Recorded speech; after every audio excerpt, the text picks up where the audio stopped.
So Spreuke hoofstuk 30 gaan ons lees vers 8 en 9.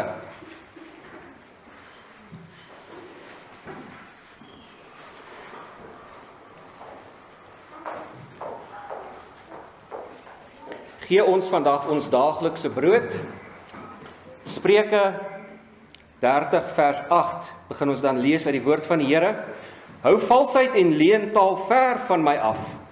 Gee my nie armoede of rykdom nie. Laat my geniet die brood wat vir my bestem is, dat ek nie, as ek oorversadig geword het, u verloon nie en sê, wie is die Here? En dat ek nie, as ek arm geword het, steel en my aan die naam van my God vergryp nie.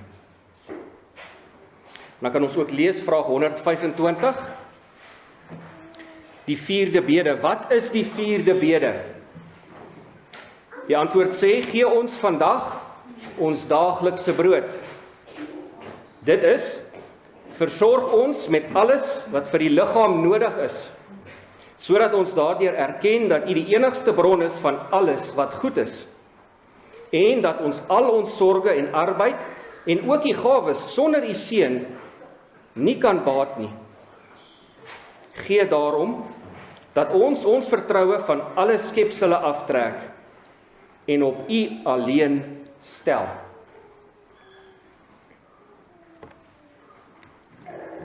Dit mag dalk wees in ons praktiese lewens, dag tot dag, dat ons dink die Here is daar ver, tot die krisis kom, tot die ongeluk gebeur. En dan voel ons meer afhanklik van die Here. Of dalk is dit dan eerder dat ons besef hoe afhanklik ons werklik van die Here is. Wanneer die nood kom, dan raak ons bewus van ons daaglikse afhanklikheid van die Here. En dan voel ons ook afhanklik. En dan is ons ook meer bewustelik dankbaar.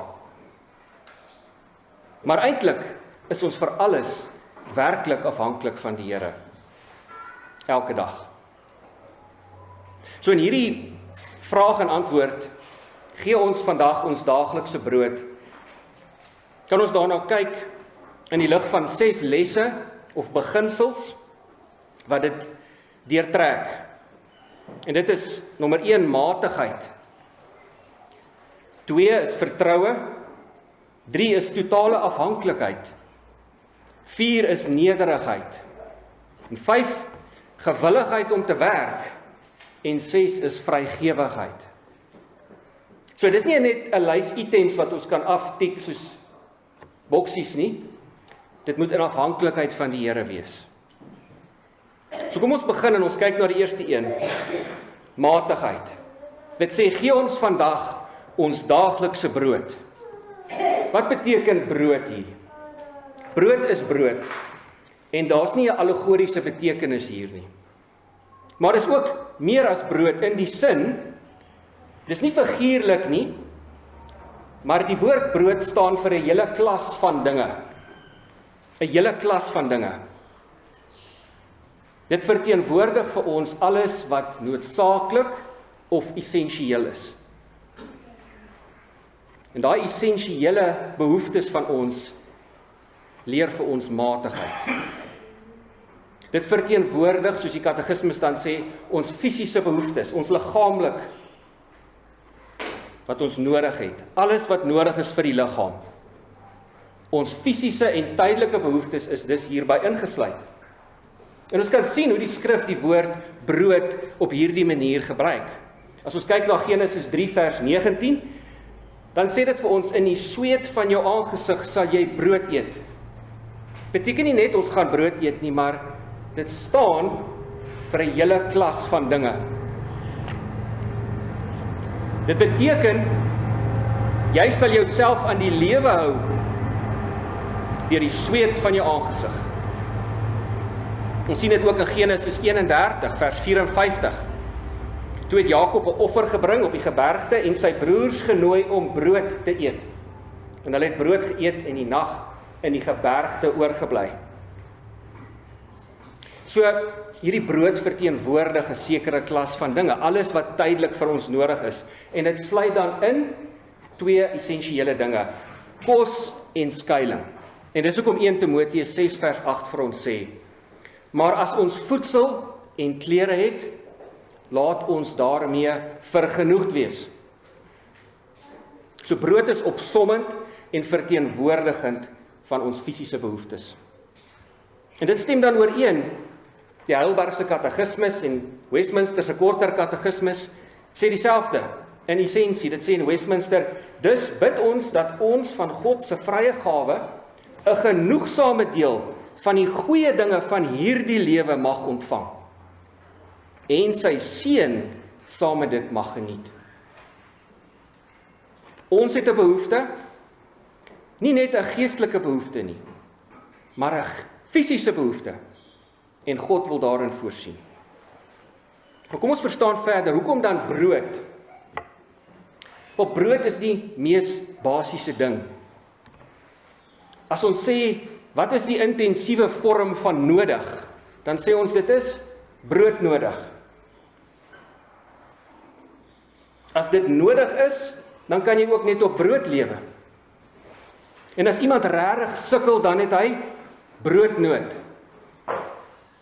Dit is die mees noodsaaklikste van alle kosse en dit verteenwoordig die basiese. Die Here kan in sy almag ons onderhou, soos hy vir Moses gedoen het, 40 dae en 40 nagte, sonder water en brood. Maar in normale omstandighede is dit ons basiese daaglikse behoefte. En dit leer ons matigheid. En in daai matigheid tevredenheid. Want brood kan ons ook waarlik bevredig. Dink daaraan hoe lekker brood is en kan wees. Brood is heerlik en dit is voedsaam. As jy gesond is en jy het aptyt, dan verafskie jy nie brood nie. En natuurlik, sekere mense het allergieë. Ons praat nie van die uitsondering nie, die uitsondering bevestig juis die reël. Brood is essensieel en kosbaar. Dit leer ons moet matigheid hê in ons versoeke of ons bedes aan die Here. Gee vir ons daaglikse brood. Maar dan weet ons, met ons sondige, gefalle natuur is dit ook so, dat ons eintlik meer wil hê, as wat die Here ons leer om voor te vra. Fisiese dinge, kos, aardse dinge, dit kan ons absorbeer, ons gedagtes vul, ons besig hou. En die wêreldse bemarking en sy advertensies, dit teer op hierdie dinge. Dit fokus daarop om ons ontevrede te maak. Sê, as jy hierdie status simbool kry, as jy hierdie klere aantrek, dan gaan jy werklik gelukkig wees en tevrede wees. Maar die Here leer ons in Lukas 12, en sê ons moenie meer begeer as wat nodig is nie. Ons moenie oortollig wees en oorvloed begeer nie. Dit sê in Lukas 12 vers 15, pas op en wees op julle hoede vir die hebsug, want iemand se lewe bestaan nie uit die oorvloed van sy besittings nie. Julle het al seker gehoor, by die mense wat bietjie ryker is, as hulle 'n boot koop of 'n seiljag, hulle noem dit die 2-voet reël. Die 2-voet reël. Maak nie saak hoe ryk en groot jy is nie, as jy 'n seiljag koop, as jy hom opgemeet het en jy kyk hoe lyk dit alles op die boot, hy moet nog net 2 voet groter wees. Bietjie breër, bietjie langer. As jy 'n groter een het, dan moet hy nog as hy net nog 2 voet groter was, dan was dit nou die regte ding en dan was ek nou tevrede. Maar dit geld ook natuurlik nie net vir die boot nie. Dit geld ook vir die plaas, vir die huis, vir die kar, vir die geweer, ook vir die speelgoed. Dit leer ons matigheid. Aan die ander kant leer dit ons ook matigheid tot in kos. Want die Bybel praat van allerhande brasserye. Wat is brassery? Dis 'n gulsige en oordadige etery en drinkery. Petrus skryf in sy brief 1 Petrus hoofstuk 4 dat ons nie meer volgens die begeerlikhede van mense moet leef nie, soos die heidene waaruit ons gered is. En dit is in ongebondenheid, begeerlikheid, dronkenskap, brasserye, drinkpartye. Nee, dit leer ons moet tevrede wees met selfbeheersing, met ons daaglikse brood. Wat ons dit dus voorbid, moet nie ons behoefte te buite gaan. Wat ons voorbid, moet nie ons behoefte te buite gaan. En dit leer ons ook die les, dat ons nie moet aandag skenk aan die mense wat vir ons wil vertel van een of ander welvaartsgodsdiens in die een sin nie. Natuurlik kan die Here ons met fisiese goed seën.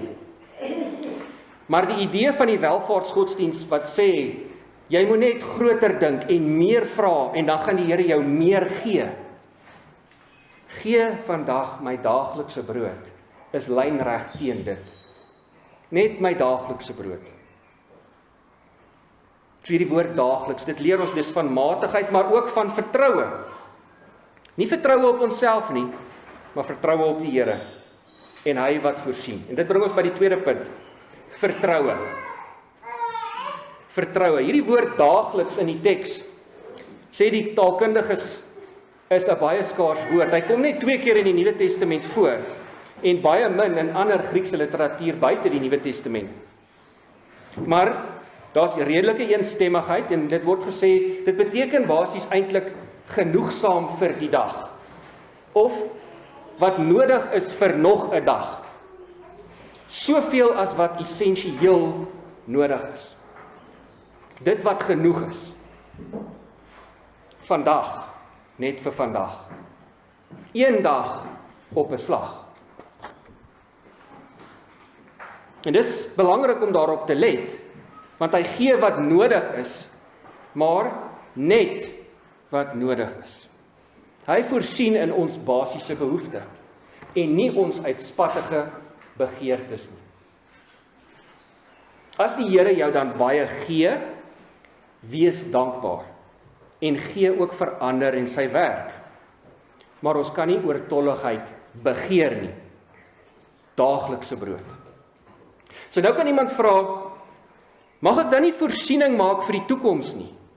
Mag ek nie spaar en beplan nie? Is dit wat dit sê? Is dit wat dit beteken?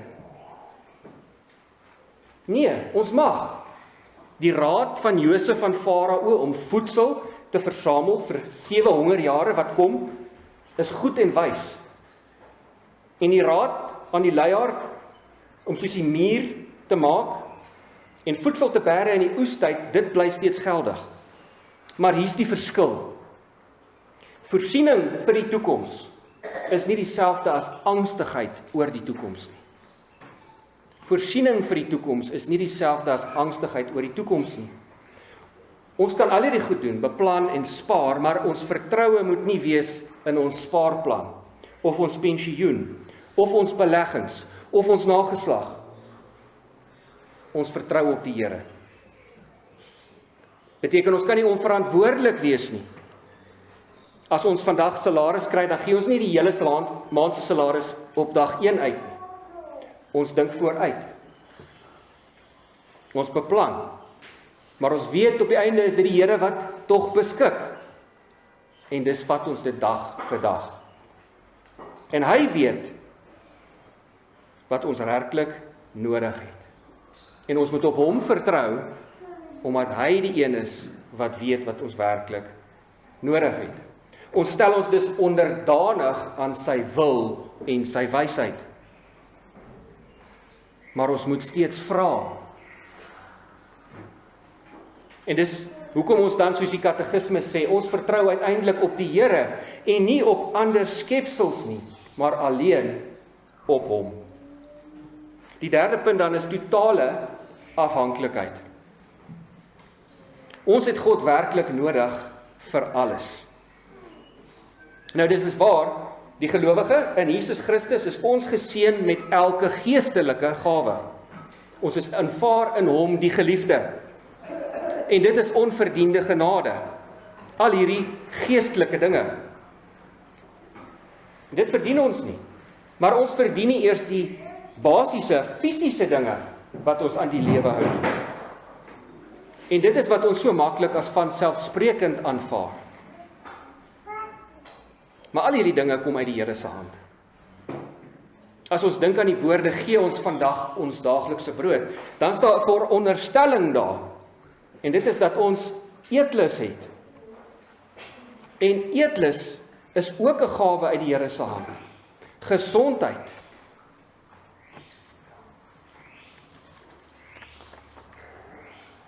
So ons maak onsself opsetlik bewus. En die Here wil hê ons moet opsetlik bewus wees dat ons 'n behoefte het, dat ons van hom afhanklik is om dit te voorsien. Dit wys ons absolute afhanklikheid van God. Sigbaar en tasbaar, ja, vir die fisiese dinge ook. Tydelike dinge ook. Dan is daar ook die ander kant. En ons sien in hierdie, die Here wil hê, ons moet hom vra en hy wil hierdie fisiese goed vir ons gee wat nodig is. Maar baie keer is daar die idee dat ons dink ons nie hierdie goeie goed mag geniet nie. 'n Valse idee wat eintlik dink alles wat fisies is verkeerd. Die idee van asketisme. Ek is meer geestelik as ek my van al hierdie dinge weerhou. As ek nie dinge geniet nie, as ek nie vreugde het in basiese dinge nie. Dis asof jy kan lekker kos eet, maar jy mag dit nie geniet nie. Of jy voel skuldig wanneer jy gelukkig is. Of as die Here jou dalk met baie fisiese goed seën. Ons kan wel dankbaar en tevrede wees wanneer die Here ons seën met fisiese dinge. Hoor wat sê Prediker 5 vers 18.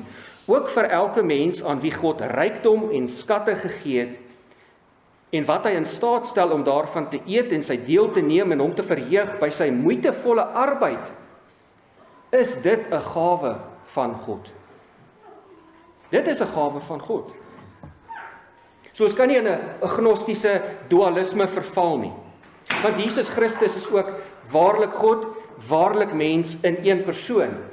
Hy was honger en dors. Hy het water in wyn verander by 'n bruilof. Daar's nie 'n teenstrydigheid tussen die natuurlike en die geestelike dinge wat die Here vir ons gee nie. Maar dalk is dit meer toepaslik as ons dit probeer deurdink en sê, miskien is ons baie keer geneig om ons lewens in kompartemente te sit. Werk is hier en kerk is hier.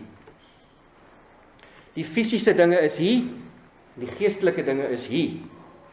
En dan raak dit amper half soos 'n praktiese ateïsme. Wanneer dit kom by geld in die bankrekening, dan moet ek dit voorsien.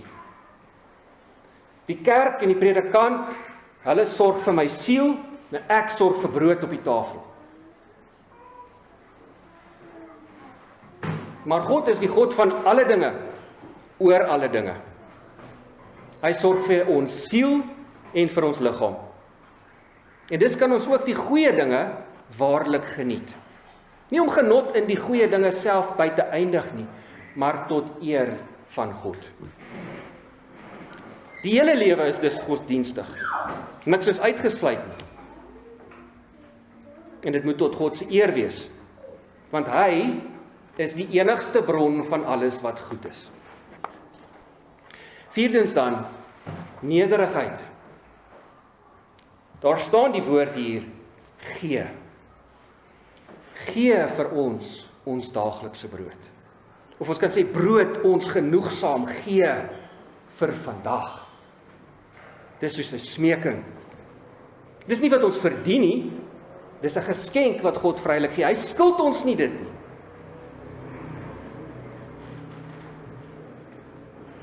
Dit beteken ons moet in onsself niks wees. Nou, hy moet alles wees. Want hy is die enigste fontein van alle goedheid. Ons moet mooi verstaan, wanneer dit goed gaan met ons ook. Dis nie ons arbeid, ons planne, ons taktiek, ons vernuf, ons ywer, ons slimheid, ons versigtigheid, ons breinkrag, ons mag. wat die verskil maak. Al daai dinge kan vir ons 'n afgod word. Ons vertroue moet in hom alleen wees. En ons kan ons dus self afvra, verdien jy werklik niks? Of loop ons dalk rond met 'n klagte in ons hart? Die idee dat dit my reg is.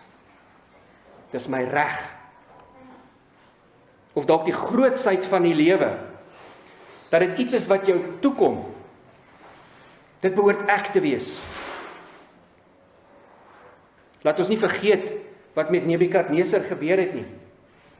Hy sê, is dit nie die groot Babel wat ek opgebou het tot 'n koninklike verblyf, deur die sterkte van my vermoë en tot verheerliking van my majesteit nie? En toe vreet hy gras. Is dit jou bevordering by die werk, of is dit die Here wat jou werk seën? Is dit jou vernuf in besigheid? Is dit jou akademiese ereklere? Is dit deur jou sterkte en vermoë? Nee, God skuld jou niks. Hy weerhou niks van jou asof hy jou skuld nie. Daar's niks inherent in jouself wat kwalifiserend is dat hy vir ons sorg nie. Want wat het jy ontvang wat hy nie aan jou gegee het nie? Paulus skryf in 1 Korintiërs 4 vers 7, want wie trek jou voor? En wat het jy wat jy nie ontvang het nie? En as jy dit ontvang het, waarom roem jy asof jy dit nie ontvang het nie? Waarom roem jy asof jy dit nie ontvang het? By hierdie beginsel gee ons daaglikse brood. Is daar ook dan, punt nommer 5, gewilligheid om te werk.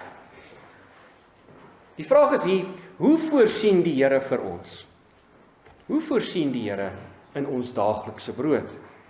En die antwoord is, langs die weg van getroue arbeid. Langs die weg van getroue arbeid. Ja, al het hy die Israeliete wonderbaarlik met manna in die woestyn gevoed. Die normale manier is langs die weg van getroue arbeid. Hy laat die aarde voortbring wat ons nodig het en ons moet werk. Van die begin af was dit so. So ons verkry ons brood, ons tydelike fisiese behoeftes deur wettige middele. Hy wat nie werk nie, moet nie eet nie. Dit sê dan verder om rustig te werk en jou eie brood te eet. Brood waarvoor ek gewerk het. Maar besef, die vermoë om te werk is self ook 'n geskenk van die Here. En by dit is sy seën op ons werk absoluut noodsaaklik. Dis absoluut noodsaaklik. Calvin in sy katekismus vra die toepaslike vraag. Hoor hoe stel hy dit? Hy sê, waarom bid jy dan dat die Here iets aan jou moet gee, waarvan hy ons ook gebied, dat ons dit met ons inspanning moet verkry?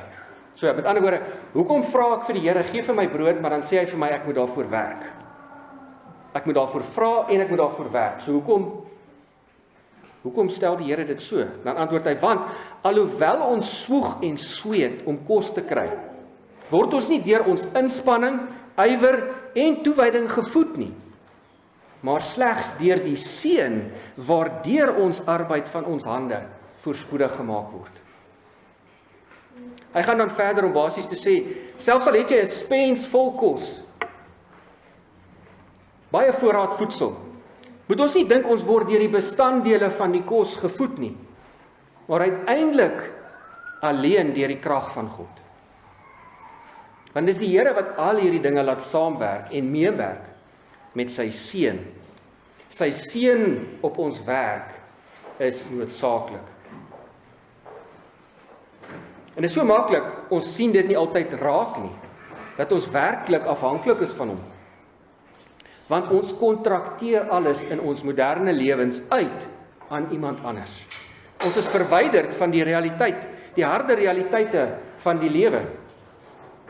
Dis dalk anders in 'n meer landelike landbouomgewing dalk, waar ons blootgestel is aan die omgewing en aan die weer. En soveel dinge wat mens nie kan beheer nie. Eers bid jy vir reën, en dan bid jy dat dit ophou reën. Eers saai jy, dan bid jy dat die saad moet opkom. Dan bid jy dat die saad nie moet wegspoel. As dit ontkiem, kan die diere dit opvreet, of die sprinkane kan dit verteer, of die haal kan alles stukkend slaan. Dis eintlik so in ons normale daaglikse lewe. Daar's soveel dinge wat kan verkeerd gaan, maar die Here kan en wil ons werk seën. So ons moet verstaan, 'n mens kan goedere en kos hê, ook sonder die seën van die Here. In die dae van Haggai kan ons terugdink, en ons sal onthou, hulle het verkeerde prioriteite gehad. Die volk het eerder eers aandag gegee aan hulle eie sake, hulle eie huise, en hulle het aanhou uitstel om die huis van die Here te bou. Hulle het eers hulle eie huise klaar gemaak. En dan sê die Here, gee ag op wat julle wedervaar het. Julle het baie gesaai, maar min ingebring. Julle het geëet, maar nie tot versadiging nie. Julle het gedrink, maar nie genoeg gekry nie. Julle het julle geklee, maar nie warm geword nie. Nou, alles is nie noodwendig die gevolg van sonde nie, maar dit kan sonde wees. Het jy al miskien op 'n stadium in jou lewe gevoel dat die Here nie besig is om jou te seën nie? Miskien was daar 'n sonde, miskien is daar nou so 'n sonde. Wanneer dinge alles net misluk. Jou werk draai skeef uit. Jou planne gaan verkeerd. Want hy tugtig die wat hy liefhet. Hy roep ons tot bekering. Want ons kan nie lewe sonder die Here se sorg en sy seën nie. Nie een enkele dag nie. Nie een enkele oomblik nie, want in hom lewe ons, beweeg ons en is ons. Ons lewe dus in liggaam en siel, uit hom, deur hom en tot hom. Al werk ons hoe hard. As God nie ons werk seën nie, dra ons arbeid nie vrug nie. Dit bring ons by die laaste punt 6, vrygewigheid. Dit sê nie daar, gee my vandag my daaglikse brood nie. Dit sê, gee ons vandag ons daaglikse brood. Daar's 'n gemeenskaplikheid, 'n sorg vir mekaar, 'n omgee, 'n vrygewigheid. Galasiërs 6 vers 10 herinner ons, laat ons dan, terwyl ons die geleentheid het, aan almal goed doen, maar die meeste aan die huisgenote van die geloof. So hierdie sluit in al ons tydelike behoeftes. Voor ek afsluit, lees ek opsommend wat Matthew Henry se kommentaar is op hierdie bede, die 4de bede. Want dit is so opsommend insluitend van al die dinge wat ons met vrymoedigheid na die Here toe kan gaan. Hy sê, bid ons hierin vir gesondheid, en hy elke keer as jy 'n Bybelvers by, hy gaan nie elke keer die Bybelvers lees nie, hy vra, bid ons hierin vir gesondheid, ja, want God is ons lewe, en die lengte van ons dae, en vir sukses in ons roeping, ja, bevestig die werk van ons hande oor ons, en bid ons vir slaap, ja, want so gee hy sy beminde slaap, en vir seisonale weer, vra die Here om reën, sê Sagaria 10. Moet ons bid vir rykdom? Nee, sodat ons nie versadig word en sê, wie is die Here nie? Moet ons bid vir die lekkernye van die koning? Nee, moet nie begeer na sy lekkernye nie, want dit is bedrieglike spys. Moet ons tevrede wees met so 'n bekwame deel van hierdie dinge, soos God vir ons toedink? Ja, as ons voedsel en klere het, laat ons daarmee tevrede wees. Moet ons daarvoor bid? Ja. Laat my geniet die brood wat vir my bestem is. En het ons nog meer nodig? Nee. As God met my sal wees en my sal bewaar op die weg wat ek gaan, en my brood sal gee om te eet en klere om aan te trek, sodat ek in vrede na die huis van my hemelse Vader kan kom, dan sal die Here my God wees. Moet ons bid vir die goeie dinge van hierdie lewe? Ja, want die Here is vir die liggaam. 1 Korintiërs 6 vers 13. Moet ons na God gaan vir hulle? Ja, want hy gee aan almal lewe en asem en alles. Moet ons na hom gaan vir die vertroosting van hulle? Ja, want hy gee ons ryklik alles om te geniet. Verdien ons die goeie van hierdie lewe? Nee, ons is minder as die geringste van al God se barmhartigheid. Moet ons dit dus van God as 'n vrye gawe afsmeek? Ja, want God gee ook die dou van die hemel. Moet ons elke dag bid vir die brood vir die dag? Ja, want die môre sal homself oor môre bekommer. En moet ons bid vir die brood wat eerlik verkry word? Ja, want ons moet in stilte werk en ons eie brood eet. En het ons bemoediging om hiervoor te bid? Ja, want die godsvrug het die belofte van die teenswoordige lewe. Moet ons bid vir God se seën op wat ons het? Ja, want die mens leef nie van brood alleen nie, maar van elke woord wat uit die mond van God uitgaan. En is dit vir ons behaaglik? Ja, want dit word geheilig deur die woord van God en gebed. Moet ons baie ernstig bid vir die brood van ons, vir ons siele? Ja, Here, gee ons altyd daardie brood. Moet ons bid vir ander se voorspoed, sowel as vir ons eie? Mag dit met jou goed gaan en dat jy gesond is, soos dit met jou siel goed gaan, skryf 3 Johannes. En vir die versorging van die armes en die behoeftiges, ja, dat hy ons voorsiening ryklik sal seën en ons armes met brood sal versadig. As ons God nooit vra om in ons daaglikse brood te voorsien nie, dan gaan ons nie tevrede wees soos hy dit gee nie. En as ons nie tevrede is met wat hy gee nie, dan gaan ons ook nie dankbaar wees nie. Ons bid, Here, voorsien in ons tydelike behoeftes, sodat ons dit kan geniet, sodat ons tevrede kan wees soos U dit vir ons gee, sodat ons dankbaar kan wees en U naam verheerlik word, en dat ons altyd net op U kan vertrou. Maar kom ons draai ons oë 'n bietjie weg van onsself ter afsluiting en ons aanskou die heerlikheid van die Here Jesus. En ons dink terug aan die evangelies, hoe hy geleef het, met matigheid, vertroue, nederigheid, God by ons, Immanuel, maar ook ten volle mens, 'n man van smarte en bekend met krankheid.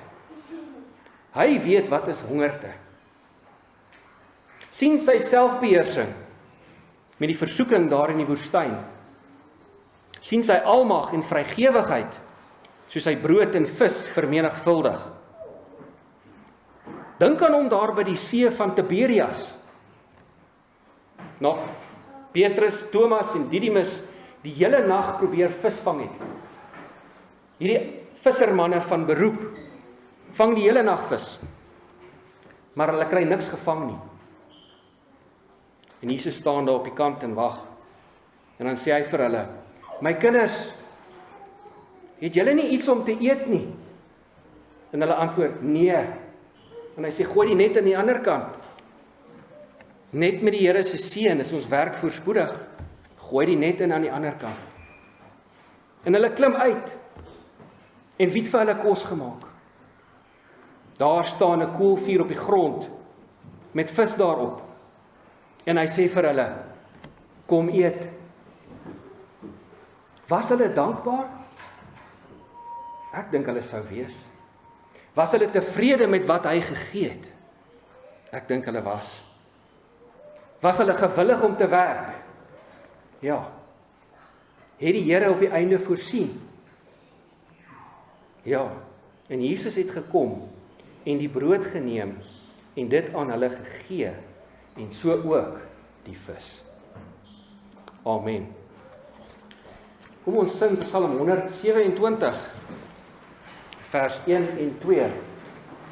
Ons kan staan op Psalm 127 vers 1 en 2 sing.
Kom ons bid saam.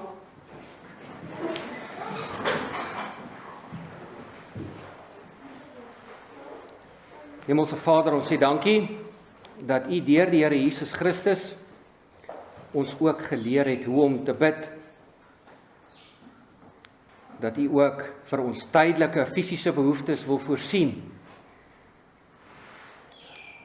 Here, ons bid dat ons sal besef hoe afhanklik ons van U is. Dat ons werklik U seën op ons werk ook nodig het.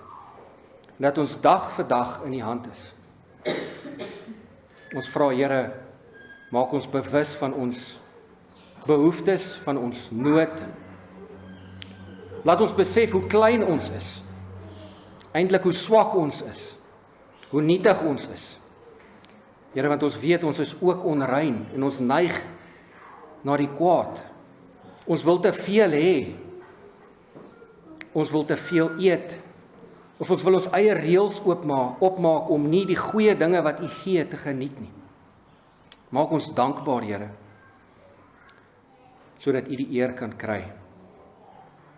Here, ons vra, seën U beminde, soos U sê in U woord, in hul slaap. Seën hulle, Here, sodat ons kan weet, Here, U het ons verlos. U het ons geestelik elke gawe gegee in Christus in die hemele. Maar U sorg ook vir ons fisies. Elke dag. Dat ons nie hierdie dinge as vanselfsprekend sal aanvaar nie, maar dat ons met praktiese dankbaarheid sal lewe in afhanklikheid. Sê dankie, Here, dat ons kan terugdink en kan dink aan die Here Jesus en sy wonderbaarlike, heilige heerlikheid, sy gans andersheid, hoe hy gewandel het as 'n mens, in matigheid en in nederigheid, dat hy ook gewillig was om te werk, 'n skrynwerker, dat ons kan dink hoe hy ook ons van dag tot dag wil kos gee, soos hy bewys het daar by die see van Tiberias. Laat ons tevrede wees met wat hy gee. Here, ons vra dat U ons sal seën ook die res van die week, en dat ons die woord sal deurdink in ons huise, en by ons gesinne, dat ons kinders sal leer wat dit is om uit U hand te lewe. Wees ons genadig, Here, ons vra dit in Jesus naam. Amen. Dan kan ons sing Psalm 23.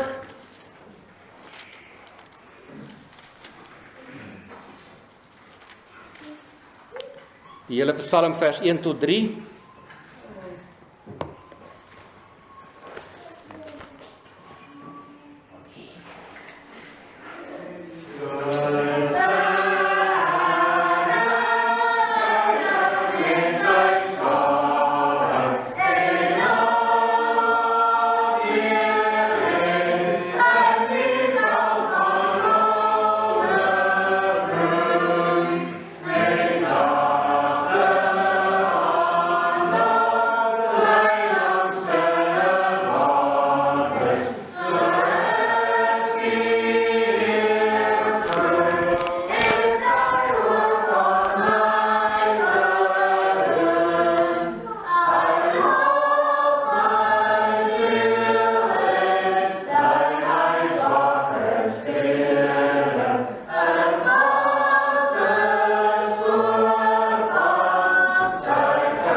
woord wat julle vervul met alle blydskap en vrede deur die geloof in Christus. Dat julle oorvloedig gaan wees in die hoop deur die krag van die Heilige Gees. Amen.